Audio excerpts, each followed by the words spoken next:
जल जंगल जमिनीवर आदिवासींचाच हक्क आहे, तो आज सरकार हिरावून घेत पाहते।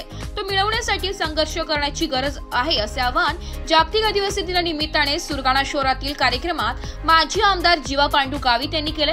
ते पुढे म्हणाले की भारताला स्वातंत्र्य मिळण्यापूर्वी पहिली लढाई आदिवासी क्रांतिकारकांनी लढली। राघोजी भांगरे, बिरसा मुंडा, राणी दुर्गावती, तांट्या मामा यासारख्या क्रांतिकारकांनी जल जंगल जमिनीचे संरक्षण करण्यासाठी प्राणाचे बलिदान दिले। त्यांच्याच पावलावर पाऊल ठेवत लढा देण्यासाठी रस्त्यावर उतरण्याची वेळ आज आदिवासी समाजावर आली आहे। अन्याय अत्याचार सहन न करता संघर्ष करण्याची गरज आहे। त्याचबरोबर शिक्षणाशिवाय तरुणोपाय नाही। युवकांनी उच्च शिक्षण घेऊन समाजाला दिशा देण्याचे काम करायचे।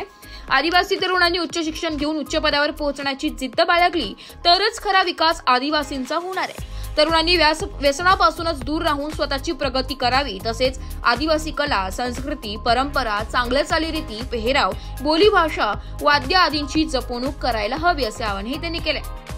तालुक्यातील उंबरठाण, बहारे, पळसण, खुंटविहीर, खोबळा, बोरगाव, सुरगाणा शहरात आदिवासी दिन उत्साह साजरा करण्यात आला। यामध्ये पारंपरिक कला संस्कृतीचे दर्शन घडवीत बोहाडा नृत्य, जहाज नृत्य, पावरी, ढोल, ढाकर नृत्य, सिंह नृत्य, डांगी नृत्य, तूर, मांदूळ नृत्य सादर करण्यात आले। आदिवासी पोशाख परिधान करीत महिला, पुरुष, तरुण, युवती यांनी सहभाग घेतला होता।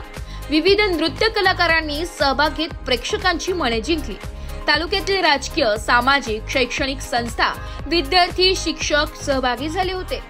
आदिवासी समाजसेवक चिंतामण गावित, सावळीराम पवार, इंद्रजित गावित, भरत पवार, परशुराम गावित, सुभाषित चौधरी, विजय घांगळे, LK बाकुल, रतन चौधरी, परशुराम पाडवी आदी जण सहभागी झाले होते।